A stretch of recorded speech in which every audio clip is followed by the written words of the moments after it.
자, 그러면 이제 이때만 성령께서 강하게 역사하셨고 다른 때는 성령께서 역사하지 않으셨느냐?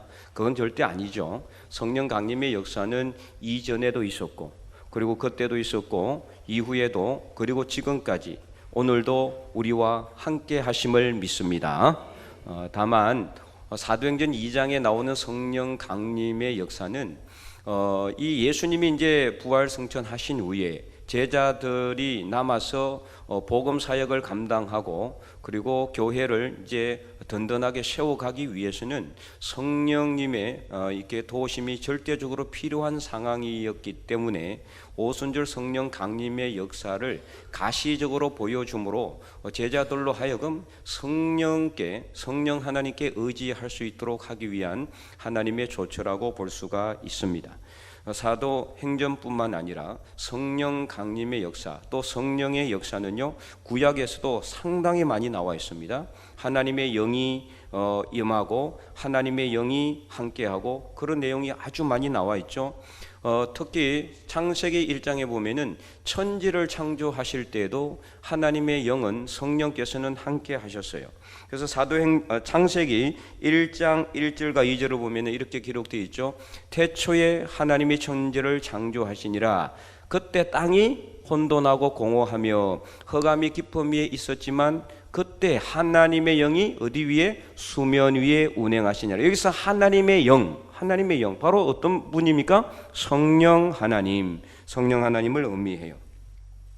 그래서 이 성령께서는 이전에도 태초부터 계셨고 지금도 계시고 그리고 앞으로도 영원토록 우리와 함께 하시는 겁니다. 이 세상 끝날 때까지가 아니라 이후로도 영원토록 함께 하신다. 늘 존재하시는 분, 항상 하나님과 함께 계시고 예수 그리스도와 함께 계시는 삼위일체 하나님으로서 성령님이십니다. 그러나 성령께서는 항상 우리와 함께 계시기는 하지만 항상 우리가 원하는 대로는 움직이지는 않으신다. 왜냐? 하나님 자신이기 때문에 하나님이 우리를 인도하시는 거지 우리 원하는 대로 하나님께서 움직여지는 것은 아니거든요. 그래서 사도행전 16장에도 보면은 사도 바울이 이제 복음 사역을 이제 감당할 때 1차 선교 여행은 어디로 갔습니까? 티르키에. 오늘날 이제 이 성경에는 아시아라고 되어 있어요. 아시아. 오늘날 아시아는 아닙니다. 당시에는 아시아를 티르키에라고 했어요. 티르키에를 아시아라고 했어요. 그래서 이 1차 선교 여행을 하고 그다음에 이제 2차 선교 여행을 또 다시 이제 자기가 개척한 교회들을 돌아보기 위해서 가려고 했는데 어떻게 합니까? 성령께서 막으시죠. 성령께서 막으시고 사도 바울이 어디로 가게 합니까? 마게도냐로 가게 해요. 마게도냐는 오늘날로 말하면 그리스 본토입니다. 그리스 본토. 그래서 마게도냐로 가게 해서 빌립보부터 시작해서 복음을 전하기 시작하죠. 그래서 그 복음이 어디로 가요? 유럽 전 지역으로 이렇게 퍼져 나갔어. 그 복음이 어디로 또 갑니까? 미국으로 갔어. 그 복음이 또 어디로 옵니까? 우리나라까지 오게 되는 거죠. 그래서 오늘 우리가 이 자리에 앉아 있게 되는 겁니다. 성령의 역사입니다. 그래서 성령께서는 사도 바울조차도 자기가 원하는 대로 하지 못하도록 때로는 성령이 원하시는 방향과 다르면은 분명히 막으시고 성령께서 다시 다른 길을 열어서 그 길을 가도록 인도하신다라는 겁니다. 그래서 오늘 우리가 이 성령 강림 주일을 맞이해서 지금까지 우리와 함께 하신 성령께서 앞으로도 영원토록 우리와 함께 하실 줄을 굳게 믿으시고 내 뜻대로가 아니라 성령의 뜻대로 순종함으로 성령 하나님의 역사에 우리가 크게 쓰임받아서 하나님께 큰 영광 올려드리는 저와 여러분 다 될 수 있기를 간절히 축원드립니다. 오늘 본문은 이 요엘이라는 선지자를 통하여 하나님께서 성령께서 임하시면 어떤 역사가 일어나게 되는지를 아주 짧지만은 강력하게 표현하고 있고요. 동시에 심판의 징조에 대해서도 말씀하고 있어요. 그래서 오늘 우리가 읽은 본문의 전반부는 성령께서 하시는 역사, 후반부는 심판이 일어날 때 어떤 일이 일어나는지에 대해서도 말씀하고 있죠. 요엘 선지자는 당시 이제 북이스라엘에 누가 활동하고 있었느냐? 엘리사라는 선지자가 활동하고 있어요. 동시대 선지자예요. 남유다에는 요엘, 북이스라엘은 엘리사. 근데 요엘은 아주 짧게 활동을 했는데 그는 뭐를 예언했느냐? 남유다 백성들에게, 당시 남유다 백성들이 아주 영적으로 타락했어요. 그래서 그들이 하나님께로 돌아오도록 촉구해요. 만약에 돌아오지 않으면 뭘 한다? 하나님께서 메뚜기 재앙을 보낼 것이다. 그래서 요엘서는 메뚜기 재앙에 관련된 말씀이라고 볼 수가 있어요. 2장에 보면은 쭉 그렇게 나와 있죠. 그래서 하나님께로 돌아올 것을 촉구하고, 하나님께서 그럼에도 불구하고 돌아오지 않으면은 메뚜기 재앙을 주셔서 심판의 날이 닥칠 것을 경고를 했습니다. 그래서 만약에 그들이 하나님께로 만약에 돌아오기만 한다면은 하나님께서 뭘 주시느냐? 2장 23절에 보면은 이른 비와 늦은 비를 적당하게 주었어. 그들의 마당에 밀이 가득하고 독에는 새 포도주와 기름이 넘쳐나도록 해줄 것이다. 하나님께서 분명히 약속을 하시죠. 그래서 26절 이후에 메뚜기가 먹은 횟수대로 하나님께서 다 보상해 줄 것이다. 그들이 그전에는 그들의 죄악으로 인해서 하나님을 떠났고, 이로 인해서 하나님께서 그들에게 큰 재앙을 주시고, 그런 재앙을 통해서 그 메뚜기가 와가지고 다 먹어치우는 거예요. 여러분, 메뚜기가 그냥 한두 마리가 아닙니다. 그 해가 보이지 않을 정도로 그냥 완전히 와가지고, 메뚜기는요 한번 출몰하면은요 남아 도는 게 없어요. 남아 도는 게, 모든 살아있는 푸른 다 먹어치우는 거예요. 그래서 엄청난 재앙을 받은 그 상황 가운데서도 하나님께로 돌아오기만 한다면은, 언제든지 하나님께로 돌아오기만 한다면은 하나님께서 다 보상해 줄 것이다. 이것을 약속하고 있어요. 그리고 하나님께서는, 그래서 이 백성들이 이러한 일들을 행하신 하나님을 찬송하게 될 것이라 이렇게 요엘은 선포하면서, 그리고 또 복이 있다. 그 복이 뭐냐? 바로 오늘 우리가 읽었던 내용이에요. 그리고 만민에게 하나님께서 하나님의 영을 부어줄 것이다. 그래서 오늘 본문 우리가 읽었지만 28절에 보면은, 그 후에 내가 내 영을 만민에게 부어주리니 너희 자녀들은 장래일을 말할 것이고, 너희 늙은이는 꿈을 꿀 것이고, 너희 젊은이는 이상을 볼 것이라고 선포하고 있는 겁니다. 그리고 29절에도 그때에 내가 또 내 영을 남종과 여종에게도 부어줄 것이라고 말씀하고 있습니다. 그래서 성령께서 임하시면은 우리 자녀들은 장래일을 말을 하고, 늙은이는 꿈을 꾸고, 젊은이들은 이상을 볼 것이고, 하나님께서는 하나님의 영을 남종과 여종에게도 부어준다라고 말씀하고 있는 거죠. 남종과 여종에게도 부어준다라는 것은 하나님의 영이 임하시는 조건이 신분하고 상관이 없다는 것을 말하고 있어요.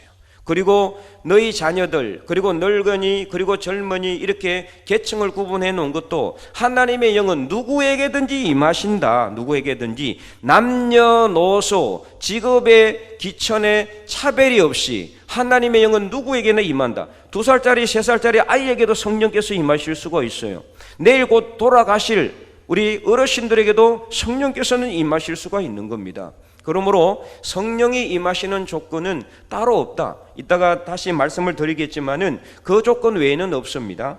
그래서 이미 말씀을 드린 것처럼 이때는 심판도 또한 하나님께서 선포하고 있는데요, 하나님께서 성령의 역사를 주신다라고 말씀하면서 왜 심판도 선포를 하시느냐? 그 이유는 바로 그 백성들이 너무나 타락해서 하나님을 떠나고 있었기 때문입니다. 그래서 30절과 31절에 이렇게 말씀하고 있잖아요. 내가 이적을 하늘과 땅에 베풀리니 곧 피와 불과 연기 기둥이라. 어마어마한 하나님의 재앙이 내려온다라는 것을 분명히 선포하고 있죠. 그래서 31절에 그날이 되면은 여호와의 크고 두려운 날이 이르기 전에 해가 어두워지고 달이 핏빛같이 변하게 된다라고 말씀하고 있어요. 그러나 이미 우리가 말씀드린 것처럼, 제가 말씀드린 것처럼, 이렇게 우리가 하나님께서 우리를 심판하기 위해 재앙을 주시기도 하지만, 그러나 그것으로 우리가 다 멸망하는 것은 절대로 아닙니다. 왜 그렇습니까? 오늘 본문의 32절 말씀을 보십시오. 누구든지 여호와의 이름을 부르는 자는 뭘 얻는다? 구원을 얻을 것이다. 구원을 얻는다. 그래서 여호와의 이름을 부르는 자는 어떤 사람이냐? 오늘날로 말한다면은 예수님을 온전히 믿고 하나님만 의지하는 사람들은 하나님께서 다 구원해 주신다라는 겁니다. 어떠한 재앙이 넘쳐나도, 세상이 무너져도, 하늘이 무너져도, 땅이 솟구쳐도 하나님의 백성들은 하나님께서 다 구원하신다는 사실이에요. 오늘 이것을 분명히 믿으시고 여러분들은 하나님의 이름을 부르는 여호와의 종들이 될 수 있기를 간절히 소망합니다. 그래서 오늘 하나님께서 우리에게 이러한 하나님의 복, 성령도 부어주시고 그 다음에 심판도 주시는데, 이 심판의 재앙들은 이 세상에 수없이 끊임없이 하나님께서 주셨어요.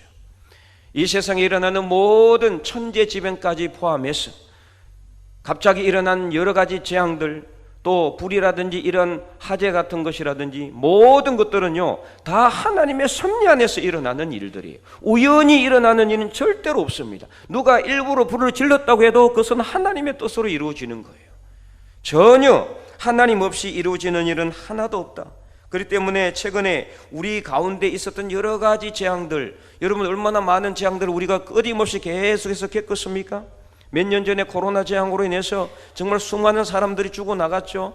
그 다음에 또 여러 가지 불로 인해서 정말 3년 전에 이 울진 지역에 큰 대형 산불이 있었잖아요.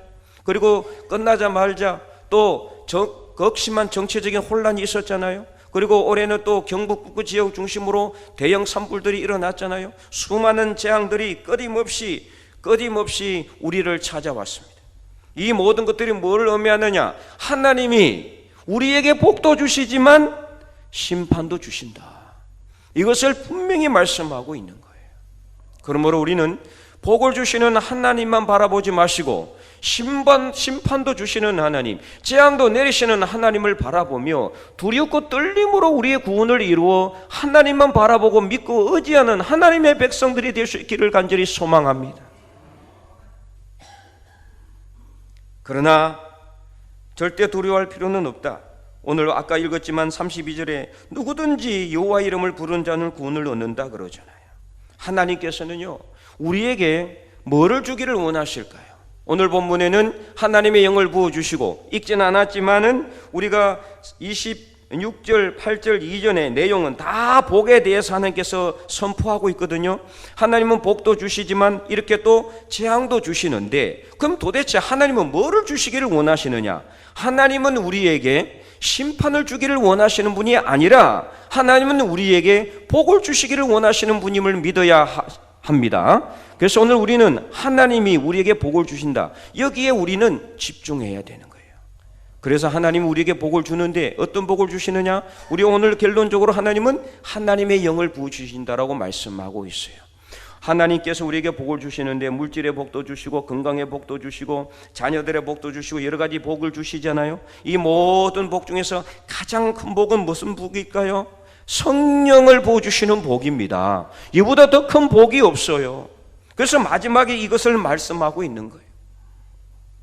그래서 하나님은 우리에게 복을 주기를 원하시는 분이지 우리를 심판하기를 원하시는 분은 아니다. 그것은 하나님께서 이스라엘 백성들을 심판한 내용을 보면 알 수가 있어요. 이스라엘 역사 보면은 하나님이 다윗 이후에 솔로몬 이후에 르호보암 이후에 그 정도면은 이제 하나님이 남유다조차도 완전히 썰어버려도, 그냥 북이스라엘은 물론이고 남유다도 완전히 멸망시켜버려도 그냥 아무 핑계 대지 못할 그런 정도로 나라가 타락했어요. 솔로몬 때부터 나라가 타락하기 시작했으니까요. 그리고 그의 아들 르호보암 때는 완전히 나라가 완전히 엉망이 됐어요. 그럼에도 불구하고 하나님은 끝까지 계속해서 참고 또 참으신 겁니다. 하나님이 심판을 주기를 원하시는 분이셨다면 벌써 나라는 멸망하고 남았을 거예요. 그러나 하나님은 끝까지 참으시고 수없이 많이 인내하시고 기다리시고 마지막에 시드기야 때에 나라를 멸망시켰지만 완전히 멸망시킨 것이 아니라 남은 자가 있게 했다. 그래서 오늘 본문 32절 마지막에 어떤 자가 있다 그랬어요? 누구든지 여호와의 이름을 부르는 자는 구원을 얻으리니 이는 나 여호와의 말대로 시온산과 예루살렘에서 어떤 자가 있다? 피할 자가 있다. 항상 하나님은 피할 길을 열어놓습니다. 하나님을 진실로 믿는 사람들이 구원을 받을 수 있는 길, 피할 길을 열어주시고, 그리고 남은 자 중에서 어떤 자? 나 여호와의 부름을 받을 자가 있을 것이다. 아멘. 오늘 이 시대도 마찬가지입니다. 아무리 세상이 타락하고 악해도 하나님의 이름을 부르는 자, 그래서 남은 자 중에서도 여호와의 부름을 받는 자들이 분명히 있습니다. 그 사람들이 오늘 이 자리에 나와 있는 저와 여러분인 줄 믿습니다. 하나님은 우리를 부르셨습니다. 이 타락하고 패악한 나라 속에서, 세대 속에서 오늘 우리를 불러서 하나님의 나라를 이루게 하기 위해서, 하나님의 정의와 공의를 바르게 펼치기 위해서 오늘 우리를 이 자리에 남겨놓으신 겁니다. 그러므로 우리는 그 사명을 잊지 말고 하나님의 이름으로 하나님의 부름을 받은 자들로서 사명을 잘 감당할 수 있기를 바랍니다. 특별히 오늘 본문에 하나님께서 우리에게 복을 부어주시고 그래서 심판도 주시지만 하나님 우리에게 진정으로 주시고자 하는 것은 심판이나 재앙이 아니다. 그래서 예레미야 29장 11절에도 보면은 하나님이 예레미야에게 계속해서 북이스라엘이 아니라 남유다의 멸망을 심판하게 하거든요. 끊임없이 남유다 멸망할 거다.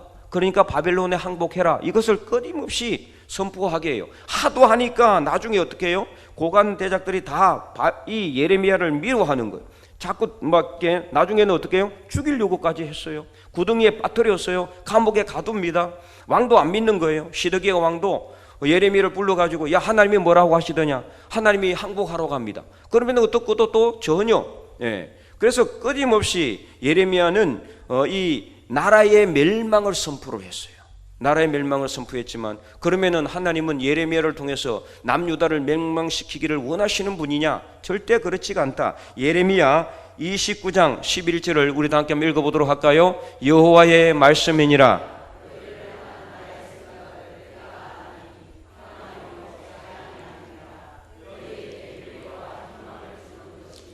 아멘.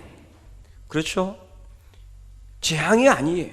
하나님이 곧 멸망할 이 남유다에게 하나님이 끝까지 뭘 남겨두고 있어요? 소망의 여지를 남겨두고 있어요. 살 길을 열어두고 있단 말이에요. 너희를 향한 나의 생각은 평안이라는 게 평안, 재앙이 아니라는 거예요. 그리고 뭘 주는 것이다? 미래와 희망을 주려고 하는 것이다. 미래와 희망. 내가 계속해서 이방의 국가들을 불러가지고 너희들을 치는 이유는 뭐냐? 너희들로 하여금 깨닫고 나에게 하나님께로 돌아오도록 하기 위한 하나님의 특별한 뜻이 있었기 때문에 하나님은 그들이 깨닫고 돌아오기를 원했지 그들을 멸망시키기를 원하지 않았어요. 그들의 죄악으로 본다면은 그때도 늦었지만은 이미 다 완전히 썰어버리고 한 명도 남기지 않도록 해도 무방하지만 하나님은 그럼에도 불구하고 남길 자를 남겨주신 거예요. 그래서 나중에 70년 이후에 또다시 예루살렘으로 돌아오게 해주셨어요. 그리고 다시 성전을 재건하게 해주셨고, 이게 뭐예요? 하나님의 사랑의 방법입니다. 하나님의 사랑의 방법. 하나님은 결코 우리에게 재앙을 주기를 원하지 않고 심판을 주기를 원하시는 분은 아니다. 그러므로 오늘 우리는 하나님의 우리에게 복을 주기를 원하시는 분이라는 것을 깨닫는다면은 이 하나님이 얼마나 우리를 오래 참으시는지 여러분 깨달아야 합니다. 정말 하나님께서 심판하기로 작정하셨다면은 오늘 우리나라는 물론이요, 우리도 물론이요, 그 누구도 이 자리에 남아있을 사람이 한 사람도 없을 것입니다. 하나님 앞에 바로 서고 하나님 앞에 올바로 섰다라고 정말 자신 있게 말할 수 있는 사람이 있습니까? 한 사람도 없지 않습니까? 그러므로 우리를 하나님이 이토록 오래 참으시고 우리에게 뭘 주시기를 원한다? 복을 주시기를 원하시는 그 하나님께 영광과 찬송을 올려드리기를 원합니다. 그래서 28절과 29절에 하나님의 영이 임하면 우리 자녀들은 장래일을 말할 것이고 늙은이는 꿈을 꾸고 젊은이는 이상을 보게 된다라고 말씀하고 있는 것입니다. 널건이라고 해서 여러분을 기분 나빠하지 마시기 바랍니다. 성경이 그대로 나와 있기 때문에 제가 그대로 읽는 겁니다. 어쨌든 여기서 자녀들이 장래일을 말한다라는 히브리어 나바라는 단어는 문맥적으로 실제로 옛날 다음에 일어날 일을 갖다가 점쟁이처럼 예언하는 그런 예언이 아니에요. 이것은 하나님의 말씀을 선포한다라는 뜻이 있어요. 하나님의 말씀을 올바르게 전한다, 하나님의 말씀을 바르게 선포한다, 이런 뜻을 가지고 있는 거죠. 또한 하나님의 대언자로서 하나님의 말씀을 증거하는 삶을 살아가게 되는 것을 의미하는 겁니다. 그리고 꿈을 꾸는 것과 이상을 보는 것도 다른 것이 아닙니다. 그럼 나이 많으신 분들만 꿈을 꾸고 젊은 사람들만 이상을 보냐? 절대로 그렇지 않다. 이렇게 나눠놓은 이유는 뭐냐? 모든 계층의 사람들이 다 성령께서 임하시면은 뭘 발견하게 된다? 꿈을 꾸고 비전을 발견하게 된다는 것을 강조하는 말씀이에요. 그래서 29절에도 남종이든 여종이든 남자든 여자든 종이든 주인이든 어느 신분이나 나이나 거기에 상관없이 하나님의 영은 임하신다라고 말씀하고 있는 겁니다. 그러므로 사랑하는 성도 여러분, 오늘 우리에게도 성령께서 임하시면 우리는 누구나 다 하나님의 대언자들이 되어서 하나님의 말씀을 올바르게 선포하고 하나님 안에서 꿈을 꾸고 비전을 발견할 수 있다는 사실을 분명히 믿으시기 바랍니다. 나는 나이가 많아서 꿈도 필요 없고 비전도 없다라고 생각하십니까? 절대 그렇지 않습니다. 누구든 다 하나님 안에서 꿈을 꿀 수가 있고 비전을 발견할 수가 있습니다. 살아있다면은 그 사람에게 성령께서 임하시면은 장래 일을 말하고 하나님의 말씀에 대언자가 되고 꿈을 꾸게 되고 비전을 발견하게 된다라는 거예요. 여러분, 하나님 믿고 도대체 뭐 하기 위해서 살아가고 있습니까? 그냥 이 세상에서 대강 먹고 살고 그렇게 죽는 것이 우리의 삶입니까? 절대 그렇지 않습니다. 하나님이 우리를 이 땅에 부르셨다면은 분명히 하나님이 부르신 뜻이 있습니다. 그 뜻이 바로 하나님의 꿈과 하나님의 비전이고 그 꿈과 비전이 우리 꿈과 우리의 비전이 될 때 우리는 하나님의 뜻을 이루어드리는 삶을 살아가게 되는 것입니다. 바로 그때 우리는 하나님의 영광을 구하는 삶을 살아가게 되는 거죠. 내 영광과 내 뜻이 아니라 하나님의 영광과 하나님의 뜻을 이루는 것, 바로 이것이 성령께서 우리에게 임재하시는 목적입니다. 그래서 성령께서 우리에게 임재하셔서 우리가 성령의 충만함이 되면은 내 뜻을 이루는 삶을 사는 것이 아니라 하나님의 뜻을 이루는 삶을 살아가게 되는 것, 이게 바로 우리 믿는 사람들의 최고의 목표예요.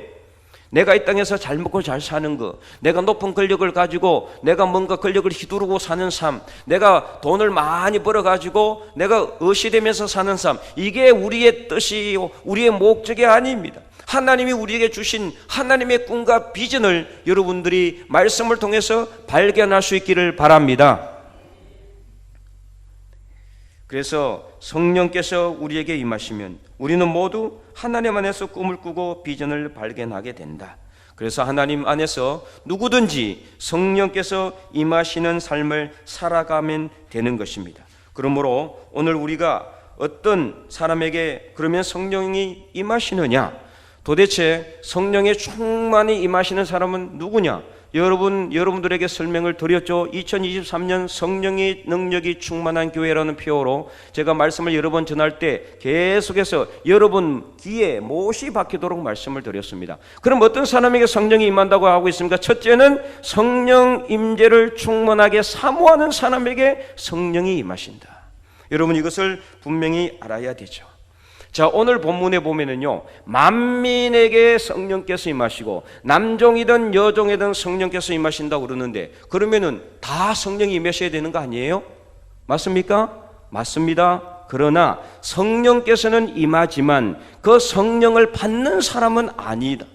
모든 사람이 다 성령을 받는 것은 아니는 거예요. 자, 여러분 생각해 보세요. 위에서 누가 우리에게 물을 부어주는데, 그럼 물을 붓는다고 해서 다 그 물을 받아 마십니까? 아니죠. 어떤 사람이 물을 받아 마십니까? 적극적으로 하늘을 향해서 입을 크게 열어 물을 받아 마시려고 하는 사람이 물을 받아 마시는 겁니다. 마찬가지입니다. 성령께서는 오늘 우리 모두에게 임하십니다. 그러나 그 성령의 충만함을 경험하는 사람은 다 아니라는 거예요. 어떤 사람이에요? 첫째로 성령을 사모하는 사람, 둘째로 함께 모이기를 기뻐하는 사람, 그래서 간절하게 기도하는 사람, 그리고 어떤 사람이에요? 하나님 앞에서 말씀으로 무장하는 사람, 그리고 어떤 사람이에요? 예수 그리스도를 온전하게 믿어서 예수님만 바라보고 믿음의 삶을 살아가는 사람에게 성령께서 임하신다는 사실을 분명히 믿으시기 바랍니다. 성령께서는 오늘 이 시대에도 만민에게 임해요. 남종이든 여종에게도 임해요. 그러나 그들 다 성령의 충만함을 받지는 않습니다.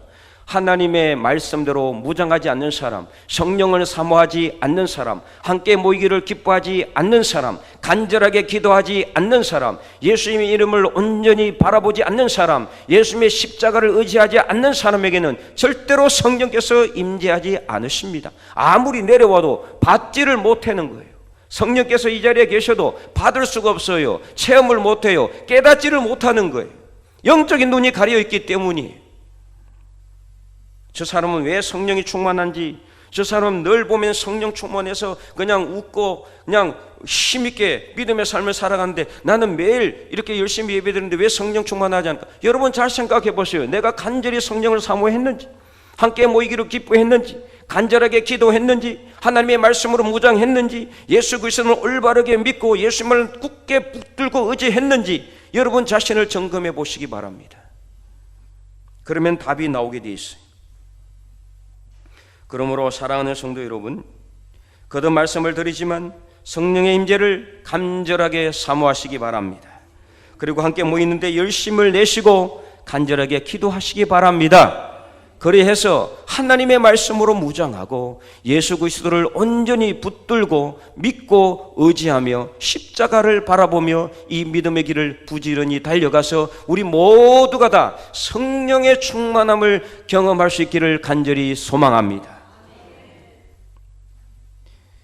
그래서 2024년에만 성령의 능력이 충만한 우리 교회가 아니라 작년은 물론이요, 올해도 내년에도 그리고 영원토록 우리 교회 모든 여러분들이 하나님의 성령이 주시는 놀라운 역사를 경험하고 그 성령의 뜻대로 이루어 나가는, 성령의 뜻을 이루어 나가는 하나님의 백성들 다 될 수 있기를 간절히 바랍니다. 그래서 경제적으로 힘들고 정치적으로도 혼란하고 국제적으로도 전쟁이 끊어지지 않는 이 대재앙의 시대 속에서 우리가 모두 성령에 충만한 사람들이 되어 예수 그리스도 안에서 꿈을 꾸고 비전을 발견하여 그 꿈과 비전을 그대로 이루어 나가 하나님께 더 큰 영광 올려드리는 하나님의 거룩한 백성들, 성령의 사람들이 다 될 수 있기를 주님의 이름으로 간절히 축원드립니다.